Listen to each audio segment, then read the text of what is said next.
Je suis Monsieur Ponsic, le directeur de la mission locale Agglomération et Territoires du Valentinois. Alors, pour moi, c'est un peu le mythe de Sisyphe, c'est-à-dire cette personne qui poussait une pierre en haut d'une montagne, la pierre tombait et il revoyait la pierre revenir en bas de la montagne. C'est un perpétuel recommencement, c'est une lutte que tout le monde doit avoir à l'esprit, qu'on soit un homme ou une femme. C'est pas simplement la lutte d'un sexe. Deuxième temps de la réflexion, pour moi, le droit des femmes, ça fait longtemps qu'il devrait être acquis. Je veux pour preuve qu'en 1957, au moment du traité de Rome, il avait été demandé aux signataires du traité de Rome, donc la France aussi, de mettre en place l'égalité salariale dans les 5 ans, c'est-à-dire à partir de 1962.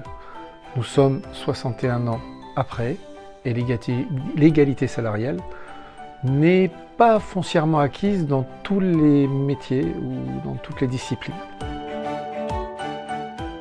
Je me souviens, je donnerai un seul exemple, il y a une trentaine d'années, j'avais une bonne amie qui avait terminé première de son école d'ingénieur en chimie. Et lorsqu'elle a eu un emploi, elle a eu un salaire qui était moindre que le dernier de son école. Donc déjà, il y a 30 ans, ce genre de choses m'interrogeait beaucoup. Et je trouvais ça complètement anormal.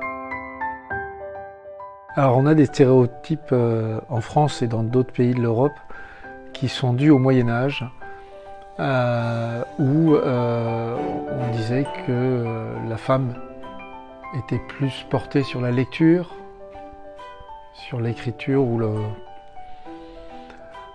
tout simplement les romans à l'eau de rose, comme on disait en ce temps-là, et que l'homme était plutôt un guerrier et un mathématicien ou un scientifique. Alors, dans le couple Pierre et Marie Curie, je suis intimement persuadé que le génie, c'était Marie. Et jusqu'à preuve du contraire, c'était particulièrement scientifique, sa spécialité. Donc, malheureusement, on est toujours en train d'essayer de prouver que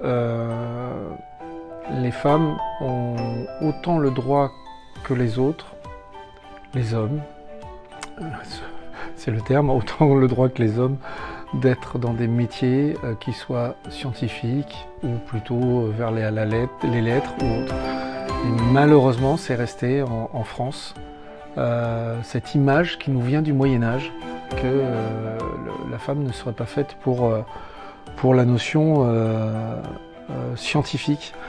Et il y a une autre notion qui me gêne un peu dans la vision que l'on a de la femme, c'est qu'on la représente toujours comme quelque chose de fragile. Alors que jusqu'à preuve du contraire, au niveau du courage, beaucoup de femmes peuvent en apprendre aux hommes. En luttant contre les stéréotypes, à l'heure actuelle, on peut être par exemple bûcheron en étant une femme. Ce qui n'était pas le cas il y a quelques années. J'ai un ancêtre qui était bûcheron. Si on lui en avait parlé en lui disant qu'une femme serait bûcheron, je pense qu'il aurait été au 19e siècle particulièrement surpris. Alors que maintenant, avec tous les matériels qui sont à disposition, les capacités que l'on a, ce n'est pas une problématique. C'est à nous de ne pas sexuer les métiers.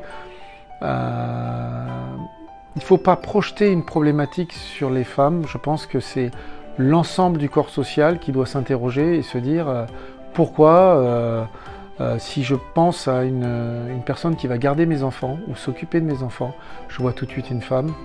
Un homme a totalement le droit de le faire. Si on arrivait un tant soit peu à se dire qu'un métier n'a pas de genre, ça serait déjà pas mal. Il faudrait que ça ne soit plus un sujet.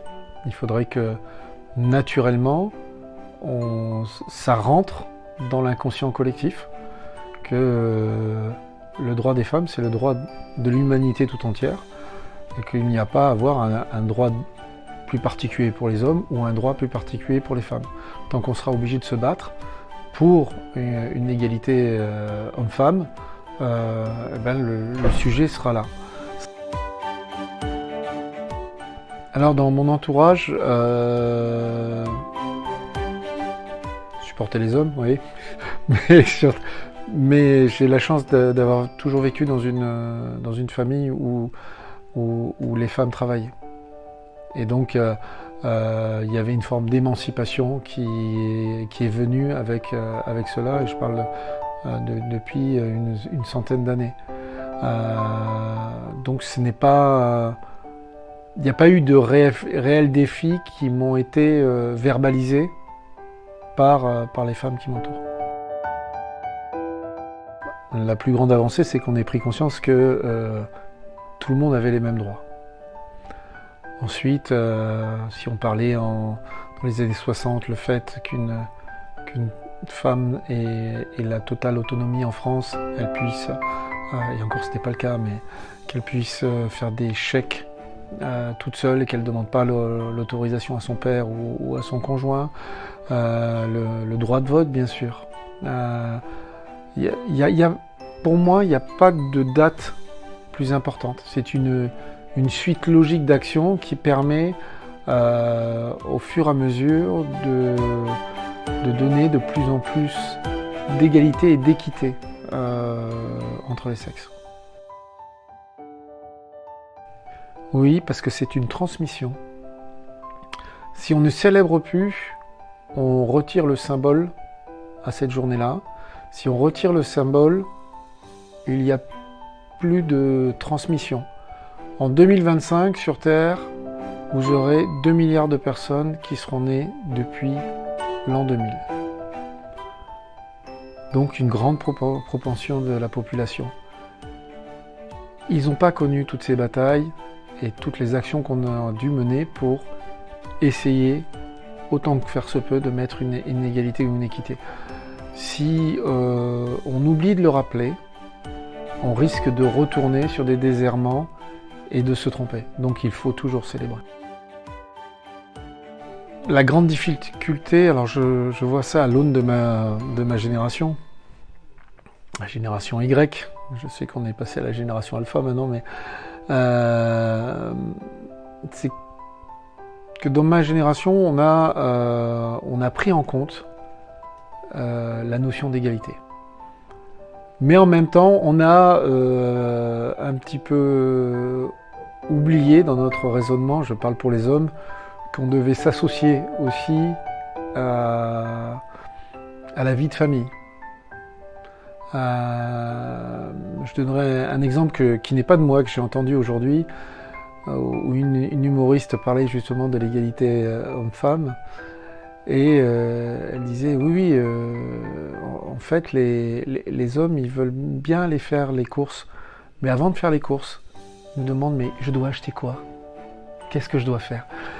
Et il y a encore cette vision, je pense que c'est pas tant sur la femme qu'il faut travailler, mais c'est sur l'homme. Pour lui dire, c'est bien d'avoir pris conscience qu'il y a une égalité, il y a une équité, mais il faut que l'homme aussi prenne son écho. Et j'en suis le haut combien bénéficiaire, hein. Je ne dis pas que je suis le meilleur des hommes, mais qu'on soit capable aussi d'accepter, de participer à énormément de choses à la maison, non pas dans une juste répartition, mais parce que ça nous semble juste.